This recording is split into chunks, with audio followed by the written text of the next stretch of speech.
चलो शुरू करें। ठीक है, देखो अब पहला वाला में क्या था हम लोग का, इन्वर्स का 2 टॉपिक पे काम किए थे ना। तो आज जो टॉपिक पे काम करने वाले हैं वो किसका है, वो tan inverse x plus tan inverse y का फॉर्मूला बेस्ड जो था। देखो पिछला में है जैसे, अब रहा बात कि जो फॉर्मूला आने वाला है, कौन कौन सा फॉर्मूला हम लोग पढ़ चुके हैं। तो फॉर्मूला हम लोग पढ़े हुए हैं sine inverse x plus sine inverse y, एक फॉर्मूला ये था, है ना। दूसरा क्या था हमारा, sine inverse x sine inverse y। तीसरा cos inverse x plus cos inverse y। चौथा क्या था, cos inverse x minus cos inverse y। फिर क्या था, tan inverse x plus tan inverse y और tan inverse x minus tan inverse y। Cot inverse x plus cot inverse y और last था मेरा cot inverse x minus cot inverse y। याद रहे इसमें सेक और कॉसेक का पार्ट नहीं था ना। इसमें क्या है ना कि जैसे कि साइन प्लस माइनस दोनों में चल रहा है, फिर कॉस भी चल रहा है, टेन कॉट है, बट सेक और कॉसेक जो है वो प्लस और माइनस के टर्म में नहीं होता है। ठीक, सेक में क्यों नहीं होगा, क्योंकि जब अगर सेक हो जाएगा, जैसे यहीं पे है समझने वाला चीज़ कि अगर मान लिया जैसे साइन और साइन है, मतलब क्वेश्चन हम लोग को बहुत बार दिखता है और फाइनल में एक क्वेश्चन आएगा जैसे है tan inverse 1 plus tan inverse 2, ऐसा लिख दिए क्वेश्चन को। ठीक, अगर ऐसा क्वेश्चन है इट मीन्स ये किसके फॉर्म पे जाने वाला है, tan inverse x plus y पे। और एग्जाम के टाइम में यानी कि फाइनल एग्जाम में जो क्वेश्चन आता है ना, वो भी इसी दोनों से ज़्यादातर रिलेटेड होता है, मतलब टेन और कॉट के ही पार्ट में ही चलने वाला है। अब सबसे बड़ा दिक्कत ये आता है कि अगर टेन है दिया हुआ तो इधर भी टेन होना चाहिए, लेकिन बुक्स वगैरह में तुम लोगों को दिखेगा इस टेन तो यहाँ पे दिया हुआ है, बट यहाँ पे कुछ और भी रह सकता है। जैसे क्वेश्चन हो जाएगा tan inverse 1 plus tan cot inverse 1/2, ऐसा। तो ध्यान देने वाला बात है, अभी भी क्वेश्चन ये और ये दोनों इक्वल है, सेम है दोनों। कैसे सेम है, तो ध्यान दो, इसमें टेन इनवर्स 2 को क्या कॉट इनवर्स 1/2 लिखा जा सकता है। तो हम लोग एक फॉर्मूला पे काम किए थे पहले, जिसमें हम लोग साइन इनवर्स को कॉस इनवर्स में चेंज करते थे, कॉस इनवर्स को टेन में, टेन को कॉट में, मतलब कि हर एक ट्रिग्नोमेट्रिक फंक्शन को हर एक दूसरे ट्रिग्नोमेट्रिक फंक्शन में चेंज कर देते थे। ऐसा 30 फार्मूला होता था। वो 30 फार्मूला के हिसाब से काम करेंगे। मतलब अब यहाँ पे जो है हम लोगों को वही प्रोसेस लेके चलना है। मतलब नॉर्मली क्या करना है कि पहले फार्मूला पे उसको कन्वर्ट करना है, जो फार्मूला होता है। अगर क्वेश्चन जैसे मान लिया जाए अगर ये टेन इनवर्स 1 और टेन इनवर्स 2 है, तो क्योंकि ये ट्रिग्नोमेट्रिक फंक्शन चल रहा है इन्वर्स में, तो जिस तरह से ट्रिग्नोमेट्रिक फंक्शन हर एक पार्ट में जाता था, उसी तरह से क्या होगा, इन्वर्स भी हर एक पार्ट में कन्वर्ट होगा। इट मीन्स कहा जा सकता है हम लोगों को कि अगर साइन इनवर्स x दिया हुआ है और बोलेगा कॉस इनवर्स के फॉर्म में इसको कन्वर्ट कीजिए, तो क्या इसका फॉर्मूला हम लोग नहीं लिख सकते हैं √1 माइनस एक्स के फॉर्म में। और ये फॉर्मूला तो हम लोग बनाए हैं। तो मतलब अगर मान लिया जाए दिया हुआ रहेगा साइन इनवर्स 2 अब प्लस कॉस इनवर्स 3, तो क्या करेंगे, सबसे पहले इसको साइन को या कॉस को हम लोग किसी एक पार्ट में चेंज करेंगे, या तो साइन में या तो कॉस में। और चेंज करने के बाद पहले इन सब फार्मूला के फॉर्म में उसको लाएंगे और उसके बाद इसका फार्मूला लगाएंगे। इसका फार्मूला तो सबको याद होगा ही होगा, है ना। याद नहीं है तो एक बार पीछे रिवाइज करो, मिलेगा। ठीक है, तो चलो स्टार्ट करते हैं इसी से। जैसे अगर टेन इनवर्स 1/2 दिया हुआ है, इट मीन सबसे पहले क्या करेंगे, इसको हम लोग टेन कॉट इनवर्स को किस में चेंज करेंगे, टेन में, या इस टेन को चेंज कर देंगे कॉट में। तो 2 प्रोसेस, अपने पास 2 फार्मूला है।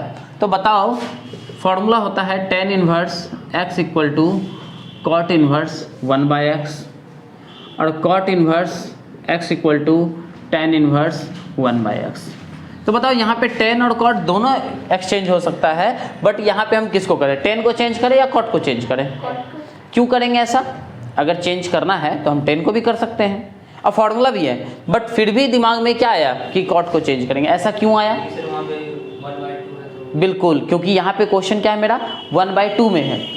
और क्या होगा ना कि जब फ्रैक्शन वाला सम और सब्ट्रैक्ट आता है तो कन्फ्यूजन कर सकता है। तो जितना क्वेश्चन को आसान बनाएंगे उतना सॉल्यूशन आसान हो जाएगा। तो उस आसान करने के लिए हम लोग कॉट को क्या करते हैं, 10 में कन्वर्ट करते हैं, क्योंकि अगर 10 को करते तो 10 का क्या होता, कॉट 1/1 हो जाता, तो 1 + 1/2 में कन्फ्यूजन, हालांकि बहुत आसान है, हो उस पर भी सकता है, लेकिन क्वेश्चन को जितना आसान करना हो तो इसको हम लोग किस में चेंज करेंगे, tan में। तो tan में क्या होता है, tan इनवर्स 1 तो है ही, प्लस इसको क्या कहेंगे, tan इनवर्स 2 कर लेंगे। ठीक, जैसे tan इनवर्स 2 हुआ मतलब इट मीन सॉल्यूशन किसका लगेगा, tan इनवर्स 1 + 2/1 - 1 × 2। ठीक है, और फॉर्मूला इसका क्या होता है, ये tan इनवर्स x + y है, तो इसका फॉर्मूला क्या होगा, tan इनवर्स बताओ बाय 1 - xy। ठीक है, चलो सॉल्व करेंगे तो क्या निकलेगा, tan इनवर्स 3/-1, क्योंकि 1 में से 2 जाएगा तो -1 बचेगा, माइनस नीचे होता है क्या, नहीं होता, तो क्या करेंगे, tan इनवर्स -3 आंसर। अच्छा, इसमें एक और चीज़ सोचने का है, क्वेश्चन किस फॉर्म में था, tan इनवर्स के फॉर्म में, सॉल्यूशन किस फॉर्म में आया है, tan इनवर्स के फॉर्म में, मतलब अगर इनवर्स का इस फॉर्म पे क्वेश्चन बनता है तो उसका सॉल्यूशन क्या होने वाला है, ऐसा ही होने वाला है। और अगर ऐसा होता है तो सोच के देखिए, अगर इस 2 पार्ट की जगह कोई तीसरा रहता है, यहाँ साइन इनवर्स 1 या साइन इनवर्स 2 कर लेते हैं, कुछ थोड़ा सा अलग कर लेते हैं, तब क्या होगा, ये 3 स्टेप में चला गया। तो जैसे हम यहाँ पे tan में चेंज किए, इसको भी क्या किए, tan में चेंज किए, और इसको भी क्या करेंगे, तब tan में चेंज करेंगे। तो बताओ tan inverse sine inverse x का फॉर्मूला tan इनवर्स के फॉर्म में क्या होता है, तो tan sign inverse x = tan inverse x/1 - x 1 - x²। ठीक है, अच्छा इसको थोड़ा सा डिटेल चेक कर लेते हैं, अगर हो सकता है हम गलत हो, क्योंकि फार्मूला याद नहीं है मान लेते हैं, अगर हम मान लिए कि फार्मूला याद नहीं है तो गलत हो सकता है ना, तो डिटेल ध्यान दीजिए। क्या करते थे हम लोग, साइन इनवर्स x को थीटा एज्यूम करते थे, तो साइन थीटा का वैल्यू क्या निकला, x। अब अगर ये है तो tan थीटा का ना वैल्यू चाहिए फिर, क्योंकि उधर जाएगा तो इनवर्स में कन्वर्ट होगा, तो tan थीटा का क्या होगा, साइन थीटा/cos थीटा, और फिर इसको एक्सचेंज करेंगे तो sine theta - theta cos theta cos² theta, sorry sine square theta, हाँ साइन स्क्वायर थीटा। अब देखो साइन थीटा का वैल्यू क्या है मेरा, x है, तो theta = tan inverse x/√1 - x²। ठीक है, अगर ये सब में थोड़ा सा दिक्कत होता है तो ऑनलाइन वाला वीडियो में भी डाला हुआ है, कॉपी पे भी है सबके, है ना, तो वहाँ भी जाके देख सकते, सारा फॉर्मूला मिल जाएगा। पीछे का फॉर्मूला याद रहे, क्लास 10th का और 11th का, जब तक टोटल फॉर्मूला ढंग से याद नहीं होगा तब तक ये सब क्लियर नहीं होने वाला है। कन्फ्यूजन तो करेगा ही करेगा, 10 क्वेश्चन बना लो, उसके लिए 20 बना लो या 50 बना लो, फॉर्मूला नहीं, क्वेश्चन का सॉल्यूशन नहीं। ठीक है, तो फॉर्मूला को कंप्लीट करो। अब जैसे यहाँ पे इतना हो गया, इट मीन्स यहाँ पे क्या लिखेंगे हम लोग, √1 - 2 का स्क्वायर ना, तो बताओ फाइनली आंसर मेरा क्या आने वाला है इसमें, प्लस tan इनवर्स 2/√3 होगा ऐसा। अब सोचो अगर यहाँ पे tan इनवर्स 2/√3 है तो क्या रूट के अंदर माइनस का सॉल्यूशन पॉसिबल है, नहीं है। क्यों नहीं है, क्योंकि ये कौन सा नंबर हो गया, इमेजिनरी नंबर, और इमेजिनरी नंबर का सॉल्यूशन होता नहीं है। लेकिन 11th में हम लोग इमेजिनरी के बारे में पढ़ चुके हैं, जिसमें i², बिल्कुल, तो i² अगर -1 होता है तो यहाँ अप्लाई कर सकते हैं हम, लेकिन टेंशन नहीं लेना है ज़्यादा, इन्वर्स के फॉर्म में इंटर तक के लिए तो खास करके ये सब अप्लाई नहीं होने वाला है, इसमें दिमाग नहीं लगाना है, इतना ही छोड़ देंगे। मतलब ये क्वेश्चन तो हम अपने मन से लिखे थे, कोई बुक वगैरह का तो कोई सिचुएशन सोचे नहीं, तो अपने मन से लिखे थे, तो इसलिए ऐसा अगर आ गया तो इसको छोड़ सकते हैं। लेकिन अगर इसको भी बोलेगा सॉल्व करने के लिए तो क्या करेंगे हम लोग, प्लस tan इनवर्स 2/√3i। ठीक, अब i को ऊपर भेज सकते हैं हम लोग, तो माइनस लगा सकते हैं, या फिर इसको ऐसे ही छोड़ देंगे, और इस बार इसको बनाएंगे x और इसको बनाएंगे y, और सेम फॉर्मूला वापस से अप्लाई करके उसको वापस से सॉल्यूशन लगा देंगे। कोई डाउट किसी को, कोई डाउट है? और चेंज करेंगे तो बस मतलब जैसे कि tan को कॉट में चेंज किया तो tan लिख के वही लिख देंगे। हाँ बिल्कुल, tan को चेंज किए तो चेंज कर किस फॉर्म में रहे, tan के फॉर्म में ना, तो पहले tan इनवर्स लिए और जो फॉर्मूला लगाना था वो जैसे भी बताएं तो tan inverse x equal to जिस हिसाब से cot का फॉर्मूला होता है, सेम प्रोसेस में cot inverse x equal to tan inverse 1/x होता है।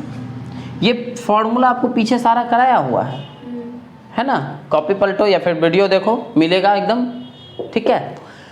तो चलिए, ये हो गया प्रोसेस कंप्लीट। अब इसके हिसाब से अगर कुछ भी लिखा जाए, हम यहाँ जैसे लिखे हुए हैं tan फिर साइन ग्राउंड सब सारा यूज किए, इस हिसाब से अगर कुछ भी लिख दिया जाए तो क्या उसका सॉल्यूशन मुश्किल हो जाएगा? नहीं होगा। अब देखो इसमें क्या होगा ना, एक क्वेश्चन दिखा होगा 2 tan इनवर्स करके, 2 tan इनवर्स x। अगर 2 tan इनवर्स x आता है तो इसका भी फॉर्मूला कराया हुआ है, tan इनवर्स 2x/1 - x², ये फॉर्मूला। अब बुक्स वगैरह में जैसे है तो कर लो इस पर, ठीक है ना। तो एक तो बेसिक क्वेश्चन हो गया इस टाइप से, 2 वाला 3 स्टेप आएगा तो क्या करेंगे वो भी हो गया। तो हम लोग क्या करते हैं, एक बुक से उठाते हैं क्वेश्चन को और उसको एक सॉल्व करके देखते हैं, और वैसा क्वेश्चन जिसमें साइन कॉस टेन सारा यूज हो गया हो, है ना, थोड़ा सा चेंज करने में बनेगा। तो चलो इसमें कुछ लिखना है तो लिखो, या फिर नेक्स्ट करेंगे आगे। क्वेश्चन लिखाओ तो जरा सा, वही 8 नंबर लिखाना, तो बताना क्वेश्चन बताओ क्या है। Sine inverse 12/13 plus cos inverse 4/5 plus tan inverse 63/16 equal to pi. ध्यान देना इसमें। अब यहाँ जो क्वेश्चन दिया हुआ है इसमें क्या है, साइन का फंक्शन, कॉस का फंक्शन और tan का फंक्शन, तीनों फंक्शन है। अब इन 3 फंक्शन को हम लोग क्या कर सकते हैं, तो अभी हम लोग फॉर्मूला क्या क्या पढ़े, sign inverse x sine inverse y, cos inverse x cos inverse, मतलब एक फंक्शन जैसा होगा उसका ठीक दूसरा फंक्शन भी क्या होगा, वैसा ही होगा। अगर ऐसा है जैसे इसमें है, तो बताओ इस सारे को हम लोग किस फंक्शन के फॉर्म में लेके चलें, साइन में ही सारा हो जाए, कॉस में ही सारा हो जाए, या tan में ही सारा हो जाए, क्योंकि हमारे पास 3 है। तो अगर हम इसको tan में, इसको tan में और इसको भी tan में रखते हैं तो कोई प्रॉब्लम, आराम से हो जाएगा। या फिर तीनों को कॉस में या तो तीनों को साइन में। तो ध्यान देने वाला बात ये है, और ये चीज़ करना ऐसा, क्योंकि क्या है ना कि 12th के फाइनल एग्जाम में जो क्वेश्चन पूछा जाता है उसमें tan थीटा से रिलेटेड जो फॉर्मूला होता है वो ज़्यादा होता है। मतलब क्या, अगर परसेंटेज बांटा जाए ना कि एग्जाम में क्वेश्चन क्या आ रहा है, तो उसके तरीके से क्या होता है ना, ज़्यादातर 10 में अगर देखा जाए तो 90% क्वेश्चन चांस होता है कि tan थीटा के फॉर्म में हो, और अगर tan थीटा के फॉर्म में नहीं हुआ तो उसका जो सॉल्यूशन जिस हिसाब से होता है, अगर 10 में लेके जाएंगे तो सॉल्यूशन आसान हो जाएगा। और इसका एक कारण है, कारण क्या है, तो ध्यान देना फॉर्मूला पे, सोचो sign inverse x plus sine inverse y, इसका फॉर्मूला क्या होता है, साइन इनवर्स क्या होता है बताओ, x √1 - y² plus y √1 - x², यही होता है। अच्छा, अब इसी को कंपैरिजन करो tan inverse x plus y से। अगर tan inverse x plus y को कंपैरिजन करते हैं तो tan inverse x plus y बटे, ध्यान दो इसमें क्या है कि रूट का फंक्शन आ गया। अच्छा, कैलकुलेशन रूट में ज़्यादा आसान पड़ेगा या विदाउट रूट का आसान पड़ेगा ना। तो अगर हम लोग इसको साइन और कॉस के फॉर्म में लेके जाते हैं तो मे बी कैलकुलेशन क्या होगा, रूट में आएगा, तो गलती होने का चांस बन सकता है। लेकिन जब नॉर्मल फंक्शन होगा तो उसको करना कोई बहुत बड़ा बात नहीं है ना। तो क्वेश्चन क्या होता है ना कि ज़्यादातर क्या करना चाहिए कि 10 में लेके जाना चाहिए, इससे क्वेश्चन कन्फर्म रहता है कि सही हो जाएगा, ठीक है। तो इसके लिए क्या करेंगे हम लोग, साइन का, कॉस का, टेन का और कॉट का, इन सारा का क्या करना है, फॉर्मूला को हम लोगों को 10 में याद कर लेना है कि 10 में कन्वर्ट कैसे किया जाए। और इससे एक और फ़ायदा है, अगर आप एक फॉर्म में बदलने के लिए जानते हैं तो आपको क्या होगा, ज़्यादा एक ही लाइन में दिक्कत होगा जब बदलना होगा। इसके बाद कैसा भी क्वेश्चन दे दे, सबका प्रोसेस सेम है ना, हर एक क्वेश्चन का। और एक प्रोसेस पे अगर आप 50 क्वेश्चन बना लेते हो तो आपको कोई नहीं हिला सकता है। लेकिन आप 50 क्वेश्चन को हर एक अलग अलग तरीके से बना सकते हैं, तो मे बी चांस है कि उसमें 20 क्वेश्चन आप कंफ्यूज कर जाइए, ठीक है। तो प्रोसेस क्या पकड़ना है किसी एक पे, और उसको कोशिश में करना है कि 10 के फॉर्म में करेंगे क्योंकि वो आसान होता है। तो क्या करते हैं, यहाँ से चेंज करते हैं। सबसे पहले साइन को किस फॉर्म में चेंज करेंगे, अच्छा ये LHS और RHS का बात कर रहा है, प्रूफ करना है इसको, है ना। तो क्वेश्चन जो है सॉल्यूशन लेंगे LHS से। LHS मेरा क्या है, sine inverse 12/13 plus cos inverse 4/5 and plus tan inverse 63/16। ठीक, अब यहाँ पे आ गया ये कि 12/13 है, 4/5 है, तो दोनों को 10 में कन्वर्ट करना। तो पहले इसको करते हैं। टेन इनवर्स 12/13 है दिया हुआ। बताओ ये टेन इनवर्स का फॉर्मूला साइन इनवर्स का फॉर्मूला टेन इनवर्स के फॉर्म में क्या होता है? अभी जस्ट बताए थे कि भले हमको 10 में लिखना है बट फॉर्मूला किसका ढूंढेंगे? 10 का साइन में। तो क्या होगा 12/13 बाय क्या होगा इसमें बताओ? रूट अंडर 1 माइनस 12/13 का होल स्क्वायर प्लस कॉस को भी 10 में चेंज करेंगे तो टेन इनवर्स क्या होगा यहाँ पे 1/रूट अंडर 1 माइनस कॉस में चेंज करना है ना, तो 1 प्लस, एक सेकंड ध्यान रखना गड़बड़ हो गया, ये हो गया। अच्छा, कॉस को 10 में चेंज करना है ना, तो टेन इनवर्स फॉर्मूला किस में चेंज करेंगे हम लोग? कॉस में। तो कॉस का क्या होगा रूट अंडर 1 माइनस 4/5 का होल स्क्वायर बाय 4/5। साइड में चलो इसका फॉर्मूला लिख लेते हैं। जैसे साइन इनवर्स एक्स का टेन इनवर्स के फॉर्म में होगा x by root under 1 minus x square. Same process से कॉस इनवर्स एक्स का होगा tan inverse root under 1 minus x square by x. जब क्वेश्चन बनाएंगे तो जिस भी फॉर्मूला का जिस भी लाइन में यूज़ करेंगे उसको हम लोग साइड में लिखेंगे ज़रूर।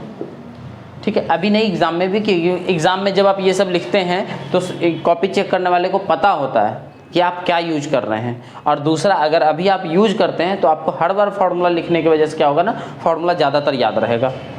ठीक है, कन्फ्यूजन का कोई दिक्कत ही नहीं आएगा। अब चलिए टेन इनवर्स 63/16 को एज यूजुअल रहने देते हैं, इससे कोई प्रॉब्लम तो है नहीं। अब यहाँ से इसको सॉल्व करो। टेन इनवर्स क्या होगा 12/13। इसका सॉल्यूशन बताइए। 13 का स्क्वायर 169 और 12 का 144, तो 169 में से 144 माइनस होगा, कितना बचेगा 25, और 25 का रूट, तो यहाँ पे 5/13 कर ले